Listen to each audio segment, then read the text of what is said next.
While I was in the hospital, my brother sold my custom jewelry collection for a trip to Cancun. When I noticed the safe was empty, he mocked, "You weren't gonna wear that stuff in there anyway."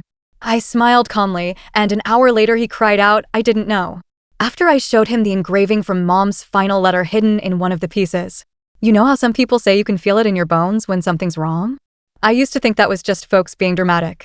Until the day I stepped out of the taxi and onto the porch of my childhood home in Winona, Minnesota, and felt it, a cold, sharp gut punch of wrongness that I couldn't explain. The house looked normal enough, sure. Paint peeling a little off the trim.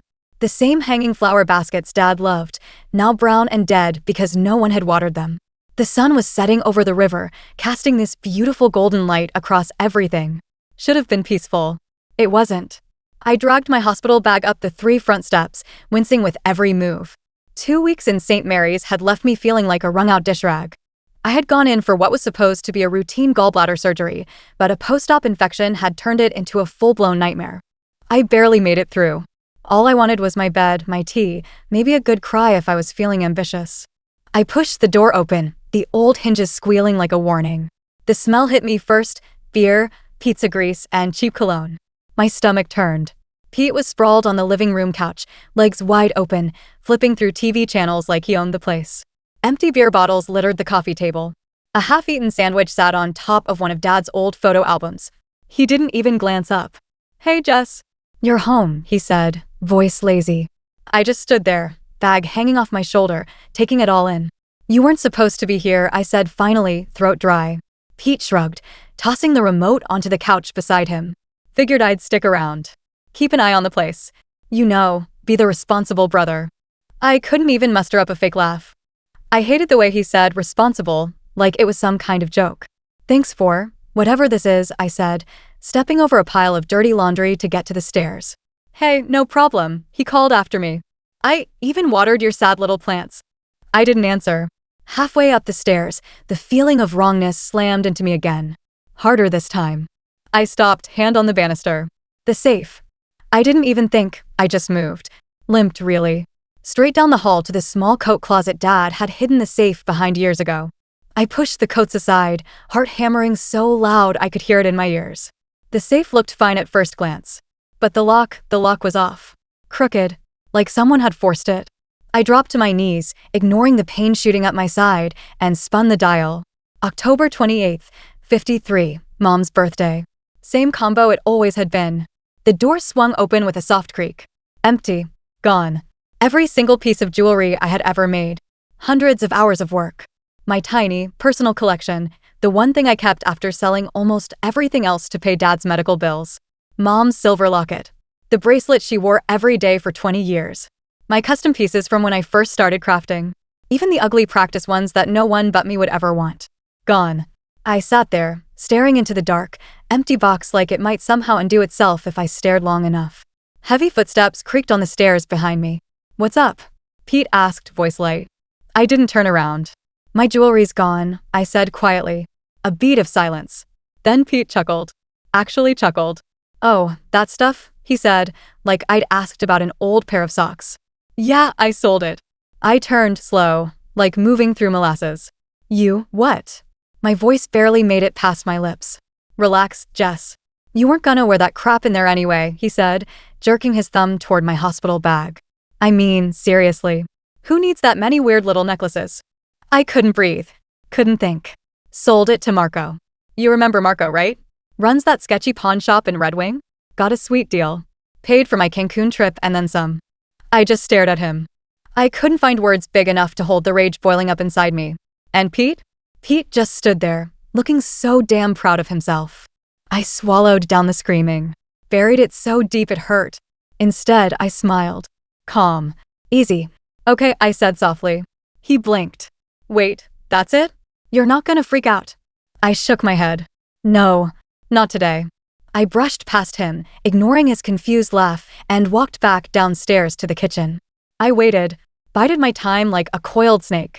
An hour later, Pete was raiding the fridge, shoveling leftover lasagna into his mouth with his bare hands. I sat at the kitchen table, turning a small, silver pendant over in my fingers. One of the only pieces he hadn't found. Hidden under the floorboards beneath the safe, a trick Dad taught me back when we were kids. I watched him eat for a minute, silent. Finally, I spoke. Hey, Pete. He grunted, mouth full. I found something you missed, I said, holding up the pendant. He wiped his hands on his jeans and sauntered over, grabbing it from me. What's this? Some cheap junk you forgot about, he asked, flipping it over in his fingers. Open it. He frowned but popped the tiny latch. A small, folded piece of yellowed paper fell out onto the table. Pete picked it up, squinting at the faded writing. His face paled. He read it again, slower this time. It was Mom's handwriting. No mistaking it.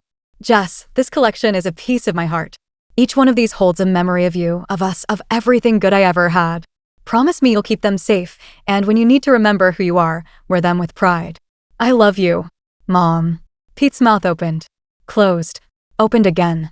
He looked at me, eyes wide and wet. I didn't know, he croaked. No, I said quietly. You didn't.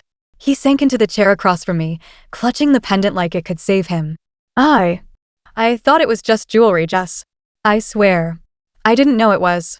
Mom's. I watched him. Watched the panic crawl up his face. Watched the guilt slam into him like a truck. Yeah, I said, voice sharp as glass. You didn't know. Because you never asked. You never cared. Pete buried his face in his hands, groaning low and broken. I should have felt triumphant. I should have felt like I won. I didn't. I just felt tired. So damn tired. Pete sat there, hunched over the kitchen table, breathing like he'd just run a marathon. His hands were shaking. I could see it, the way he clutched that little pendant like it might fix everything if he just squeezed hard enough. I didn't move. Didn't say a word. Let him sit with it. After a long, messy minute, he finally lifted his head. His face was blotchy, his eyes red. I hadn't seen him cry since Mom's funeral. Jess, I'm sorry, he said, voice raw. I didn't answer right away. I just stared at him, my jaw tight. He wiped his face on his sleeve like a little kid. I was gonna use the money to get out of here. You know? Fresh start, all that crap. Cancun, then maybe California. I still didn't speak. I figured, you know, you didn't really care about that old stuff, he mumbled. You never wore it much. You're always working or… I don't know. Alone. My stomach twisted. I leaned back in the chair, crossing my arms. You figured wrong, I said flatly. Pete let out this weak little laugh. Yeah. No SHT. The clock on the wall ticked loudly between us. I glanced at him, at the pitiful slump of his shoulders, and remembered being kids. Summers down at Lake Pepin, hunting for pretty rocks. Building forts in the woods. Swearing we'd stick together no matter what. How the hell had we gotten here? You didn't even ask, I said quietly. You just took. Pete scrubbed a hand over his face, groaning. I thought I was doing you a favor. Getting rid of junk. My fists clenched. It wasn't junk, Pete. It was everything I had left of her. He flinched like I'd slapped him. For a minute, neither of us said anything. I stared out the window at the backyard. The garden beds were overgrown now, weeds swallowing the tomatoes Mom used to tend so carefully. You pawned it all? I asked finally. He nodded, eyes on the floor. When? Couple days ago. Where? Marco's place. I closed my eyes. Marco Delaney. Scumbag pawn shop owner over in Red Wing. If the jewelry wasn't already melted down for scrap, it would be a damn miracle. I stood up, the chair legs screeching against the floor. Pete flinched again. Where are the receipts? I asked. He blinked. Receipts? Yeah, genius. You sold thousands of dollars worth of handmade jewelry. You think Marco just gave you cash with a high five? Pete dug into his jacket pocket, pulled out a crumpled slip of paper, and slid it across the table. I snatched it up. Marco's gold exchange. Dated 3 days ago. Jewelry lot. $3,200. Paid in cash. I stared at the number, my stomach knotting tighter. $3,000. For pieces that had taken me years to make. Pieces that weren't just jewelry, they were history. Family. Blood, sweat, tears. Memories. Pete watched me, chewing his thumbnail nervously. I can go talk to Marco, he offered weakly. Tell him it was a mistake. I raised an eyebrow. And what? He's gonna hand it all back out of the kindness of his heart. Pete winced. Yeah, didn't think so. I shoved the receipt into my pocket. I'm going tomorrow, I said shortly. Pete opened his mouth like he was about to argue, but then thought better of it. Instead, he just nodded, miserable. Later that night, I lay awake in my old room, staring at the cracked ceiling. The house creaked and groaned around me, the way old houses do when they settle. But underneath it, I could hear Pete pacing downstairs. Back and forth. like a caged animal. Good. Let him be uncomfortable. He deserved it. I turned onto my side, wincing at the pull in my stitches. I was supposed to be resting, healing, but sleep wouldn't come. Every time I closed my eyes, I saw Mom's face, the way she used to look when she'd sit at the kitchen table, stringing beads with me. Patient. Smiling. Full of stories. I missed her so bad it felt like another infection, eating me from the inside out. Morning came gray and heavy. I dragged myself out of bed, got dressed in old jeans and a sweatshirt, and grabbed the car keys off the hook by the door. Pete was already up, sitting on the couch, looking like he hadn't slept either. "You sure you want to drive?" he asked, eyeing me. "I'm fine." "You're not fine, Jess." I ignored him. "You want me to come?" he asked hesitantly. I looked at him, really looked, and saw the guilt carved deep into every line of his face. "No," I said. "Stay here." Without waiting for an answer, I shoved out the door. The drive to Red Wing was a blur of cold, wet highway and angrier thoughts than I'd like to admit. Marco's shop was just as I remembered it, wedged between a payday loan office and a rundown Chinese buffet, the windows covered with hand-painted signs promising cash for gold. Instant loans. No questions asked. I pulled into the cracked parking lot, K-lelled the engine, and sat there for a second, gathering myself. "You can do this, Jess." Deep breath. I pushed the door open. A bell jingled overhead. Marco was behind the counter, counting a stack of grubby bills. He looked up and recognition flickered across his face. "Jesse Hale," he drawled, setting the money down. "Been a long time." I forced a tight smile. "Hey, Marco. What brings you in?" He leaned on the counter, grinning. His teeth were yellower than I remembered. "My brother sold you some jewelry a few days ago." Marco's smile widened. Yeah. Big haul. Real nice stuff. Paid him good too." I stepped closer, heart pounding. "I need it back." Marco laughed. Actually laughed, throwing his head back. "Sweetheart, I don't do returns." "It was a mistake," I said, voice low. "It wasn't his to sell. It's family jewelry. Sentimental." He tapped his chin, fake thoughtful. "Sentimental don't pay the bills, Jess." I swallowed the rage bubbling up. "Is it still here?" He shrugged. "Some of it. Melted a few pieces down already. Scrap market's hot right now." My hands curled into fists at my sides. "Marco, please," I said, voice cracking despite myself. "I'll buy it back. Whatever it costs." He squinted at me, chewing his lip. "Cash?" he asked. I nodded. He scratched his jaw, thinking. Finally, he sighed dramatically. "Fine. Let me see what's left." He disappeared into the back. I stood there, fists trembling, praying he hadn't destroyed everything. I stood in that grimy pawn shop, the air thick with the stench of old metal and stale cigarettes. My heart pounded so hard I could feel it in my throat. I stared at the beaded curtain Marco had disappeared behind, willing him to come back quickly, willing him to come back with something. Minutes dragged by, each one stretching longer than the last. Finally, the curtain shifted and Marco lumbered back out, carrying a shallow cardboard box. He set it on the glass counter with a grunt. "There," he said, brushing dust off his hands. "What's left?" I stepped closer, breath catching in my chest. The box was a sad, broken graveyard. Tangled chains. A few rings. One earring, its twin obviously lost or sold off. And, somehow still shining through the mess, Mom's silver locket. I reached out, fingers trembling, and picked it up. The tiny hinge squeaked as I opened it. Inside, the little picture of Mom and Dad on their wedding day smiled up at me, worn but whole. A breath I hadn't realized I was holding shuddered out of me. Marco watched me, arms crossed. "So," he said, "you want it all or just picking favorites?" I swallowed hard. "How much for everything?" I asked, voice barely above a whisper. He named a number that made my stomach flip. $5,000. Way more than what he'd paid Pete. Way more than I had. I stared at him, feeling the blood drain from my face. "You're kidding," I said, even though I knew he wasn't. He shrugged. "Supply and demand, sweetheart. You want it, you pay for it." I gritted my teeth so hard my jaw ached. "I don't have that kind of money," I said. Marco leaned in, smirking. Then we got nothing to talk about. I looked down at the jewelry. My life. My memories. All reduced to a pile of trinkets Marco saw as nothing but scrap weight. "Can you hold it for me?" I asked desperately. "I'll get the money. I just need time." He shook his head, smiling like a shark. "First come, first served, Jess. Someone walks in here with $5,000 tomorrow, it's theirs." I closed my eyes, the weight of it crashing down on me. I couldn't lose it. Not like this. Without another word, I grabbed the locket off the pile and shoved it deep into my pocket. Marco's face darkened immediately. Hey, he barked. That's stealing. I straightened up, looking him dead in the eye. Charge me, I said. Go ahead. Call the cops.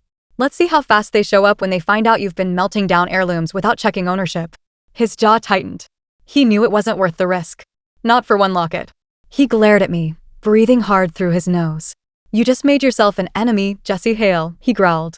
Get in line, I snapped, turning on my heel and marching out the door without looking back. The cold air outside hit me like a slap. I leaned against the car, breathing hard, the locket burning a hole in my pocket. One piece saved. The rest, still slipping through my fingers. I sank into the driver's seat, resting my forehead against the steering wheel. What now? $5,000. I didn't even have $500 to spare. The hospital bills had gutted my savings. There was no backup plan, no hidden stash of cash tucked away somewhere. I could sell the house. No, not the house. Too many memories. Too much of Mom and Dad still clinging to the walls, to the creaky floors, to the smell of the old pinewood cabinets. I rubbed my face, exhausted. Then my phone buzzed. It was a text from Pete. You okay? I stared at it for a long minute, thumb hovering over the screen.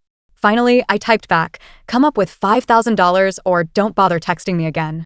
I tossed the phone onto the passenger seat and started the car. Back home, Pete was pacing the porch when I pulled up. His face lit up when he saw me, but it quickly fell when he spotted my expression. Well, he asked, jogging down the steps. I slammed the car door shut. Well, what? I snapped. Did you get it back? I shoved past him, storming up the porch steps. Not all of it. No thanks to you. Pete followed me inside, tripping over his own feet. Jess, look, I screwed up, okay? I know I screwed up. But maybe I can help. I dropped my bag by the door, rounding on him. Oh yeah, I said, voice sharp. How? You got $5,000 lying around under your mattress? Gonna sell your precious truck? Huh, Pete. He looked like I'd punched him in the gut. I could try to get it back, he mumbled. Talk to Marco. Work something out. I laughed. A bitter, ugly sound. You? Work something out? You couldn't negotiate your way out of a paper bag. Pete flinched. Jess, please no. I shouted, louder than I meant to. I'm done. I'm done fixing your screw-ups. I'm done cleaning up after you. You took the last good thing I had left, and you didn't even blink. Pete's mouth opened, but nothing came out. He looked so small all of a sudden. Not the cocky, charming golden boy. Just a scared, broken man who finally realized what he'd done. I was trying to help, he whispered. Yeah? I said, voice shaking. Well, you helped yourself right out of my life. His face crumpled. I turned away, chest heaving. I needed space. I needed air. I needed something, anything, that wasn't him standing there looking like he was about to cry. I grabbed my keys again. Where are you going? He asked, voice cracking. Out, I said without looking back. Don't be here when I get home. And then I walked out the door into the freezing Minnesota dusk, the locket warm against my chest. The cold hit harder once the adrenaline wore off. I didn't even know where I was going. I just drove. The streets of Winona blurred past, old brick buildings, shuttered shops, bars starting to fill with tired workers. I ended up down by the river, parking at Levee Park, where the Mississippi spread out wide and slow under the gray evening sky. I sat there, staring at the water, breathing hard. How could Pete do it? I wanted to scream. I wanted to cry. I wanted to punch something, but mostly I just felt hollow. I pulled the locket out of my sweatshirt pocket, running my thumb over the tiny dented heart. I'm sorry, Mom, I whispered. I sat there until my breath stopped fogging the window. When I finally pulled myself together enough to drive back, the house was dark. Pete's truck was gone. Good. I dragged myself inside, locked the door behind me, and leaned against it for a long, shaking minute. I was done being the nice sister. The forgiving sister. Pete wanted to steal from me? Treat my life like it was disposable? Fine. Two could play that game. The plan started forming in my head the next morning. I pulled out every file, receipt, and document Dad had left behind. I knew Pete. He was impulsive, careless, and greedy, but he wasn't smart. Not about legal stuff. Digging through Dad's dusty metal filing cabinet, I found exactly what I needed. Dad's will. And more importantly, the clause Pete had conveniently forgotten. If either beneficiary commits fraud or theft against the estate, their share is forfeited to the other party. Clear as day. I smiled for the first time in days. First thing Monday morning, I called our old family lawyer, Mr. Wexler. Gray-haired, sharp-eyed, no nonsense. I sat in his office, hands folded neatly in my lap while he read over the papers I brought. When he looked up, there was a glint in his eye. "Well, Jessica," he said, steepling his fingers, "this is about as open and shut as it gets. Your brother committed theft against you, against the estate. Under this will, that disinherits him completely." I nodded, heart-thudding. "Can we do it?" Wexler smiled thinly. "We can and we will." It took a week. A week of Pete calling me, texting me, even showing up at the house twice, pounding on the door and begging me to talk. I didn't answer. I didn't give him a word. And then, finally, on a Friday afternoon, I served him. Right there in the parking lot of Haggerty's bar, his favorite dive. I watched from my car as the process server, a big, stone-faced guy, walked right up to Pete's truck and handed him the thick envelope. Pete opened it, flipping through the papers, his face going pale. I could almost hear him sputtering from across the lot. He looked around wildly, like he thought he could undo it just by sheer force of will. He couldn't. Effective immediately, Pete lost everything Dad had left him, his share of the house, his share of Dad's life insurance payout, his share of the savings account Dad had quietly built up for us over the years. All mine now. A week later, we sat in mediation because the court required it.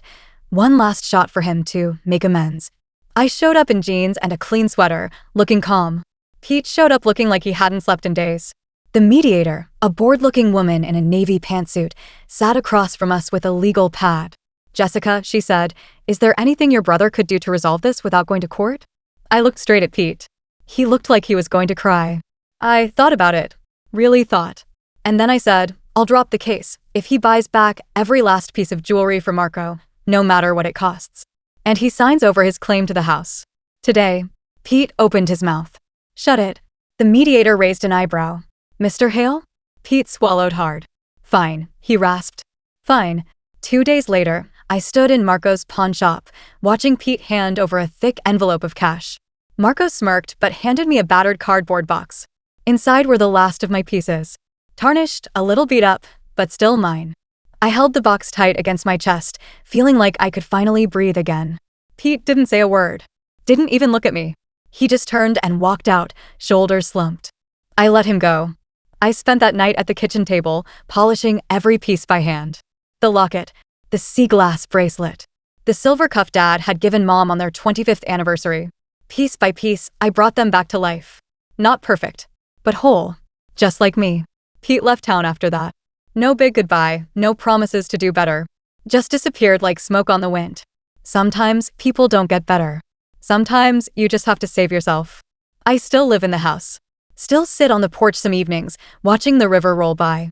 The jewelry's locked safely away now, not in a safe behind a coat closet, but in a velvet-lined box I keep right by my bed, where it belongs.